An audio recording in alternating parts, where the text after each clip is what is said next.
morning. It's Monday, November 17th. National Unfriend Day.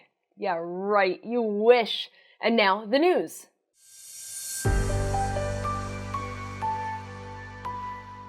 Alright, before I get started, I want to note that there is a special episode of the news in the feed. That one is all about the Epstein documents that came out last week, so make sure you listen to that one as well. But over here, we are covering all the rest of the news, which means that both episodes are bummers. It's both are the news, so they're both bummers. The Epstein stuff right now is really the big story, as frankly it should be, but when it comes to Epstein, there's a side quest, and I want to note that here just real quick. Marjorie Taylor Greene has garnered attention recently for diverging from the hardcore MAGA faction in her party on a few issues, the biggest of which has been the Epstein files.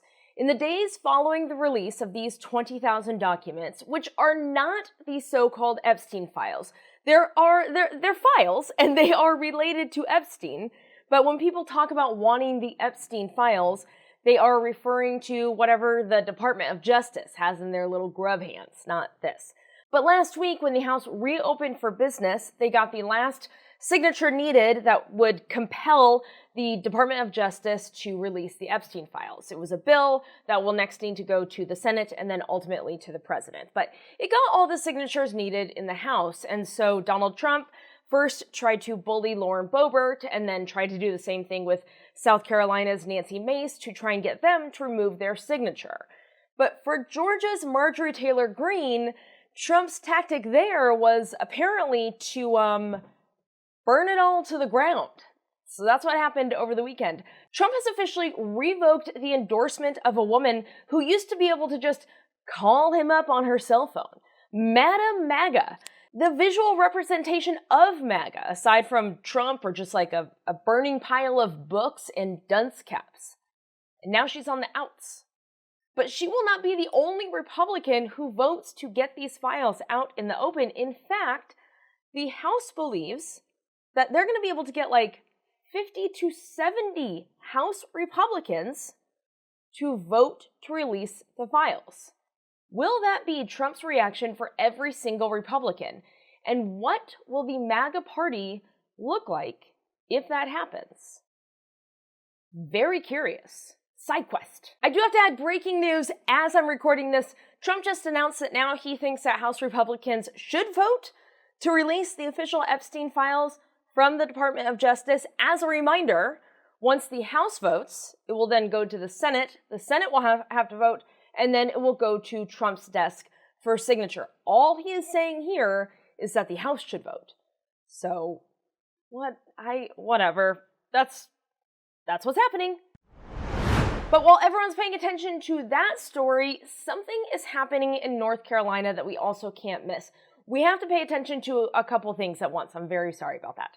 Over the weekend, Charlotte, North Carolina, the largest city in the state, which also happens to be, and I'm sure this is just a coincidence, a Democratic city, saw more than 80 arrests by Border Patrol agents, some uniformed, some not, in what was called Operation Charlotte's Web. And you know, they felt so clever about that name. It is literally a book about how you should help even when you get nothing in return. Wilbur thinks he's just a pig, and then everyone teams up to make him understand that everybody, no matter their station in life, matters. But okay, base the name of this operation on a book, the story of which is based in Maine. Open the schools. Whatever, you can't teach compassion. The raids took place in houses of worship, apartment complexes, and hardware stores. Why Charlotte? Besides the fact that the administration is punishing Democratic cities, they are also specifically going after sanctuary cities. It's smothering the smallness of this Republican Party's government. Sanctuary cities want this. This is a decision that they make. I am in the most populous sanctuary city, and all I can say is big fan, huge. It is exactly the type of thing that I'm looking for. They are literally punishing the cities for being what they want. Go read Charlotte's Web. Actually, no, I'm sorry, that was my mistake. That was rude of me. That's starting too high. Go read the ABCs. Try to learn something. Give it a shot.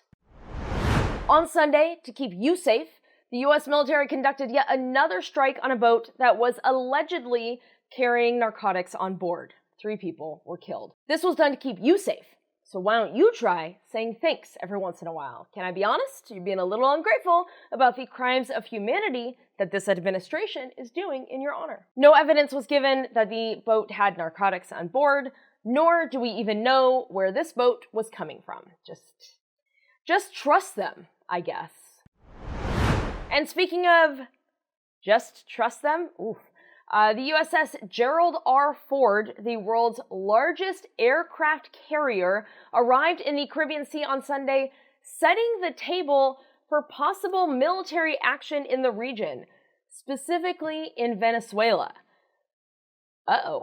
Pete Hegseth is calling this Operation Southern Spear, saying, quote, "This mission defends our homeland, removes narco-terrorists from our hemisphere, and secures our homeland from the drugs that are killing our people.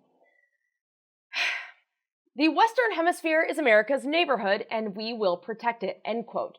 Dude, what are you talking about? As far as whether Trump will be launching an attack now that the ship is there, Trump told reporters on Friday, quote, "I sort of made up my mind," end quote. Oh, sort of?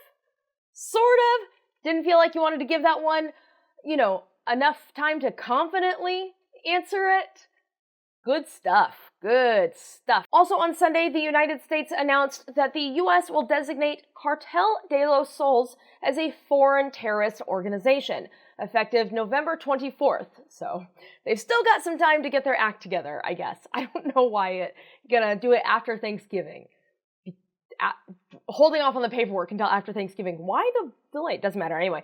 As part of this designation, the administration is alleging that Venezuela's President Maduro is part of this cartel.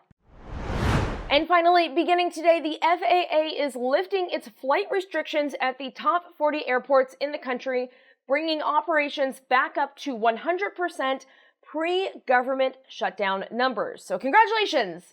Now, the only exhausting thing about flying will be everything else. And that's it. That's the news. As I mentioned, there is another episode in the feed today. That one covers the 20,000 pages of Epstein documents that came out last week. I'm proud to be in this episode and out of that one, that's for sure. And of unfriending people. Not you. Never you. You are stuck with me, but other people, and only if they're being bullies. But more than bullies, obviously, that would be nuts. But more than baklava, it's also National Baklava Day. And the baklava may be fantastic, but you are also sweet and a little nutty. And because of that, I'm proud of you.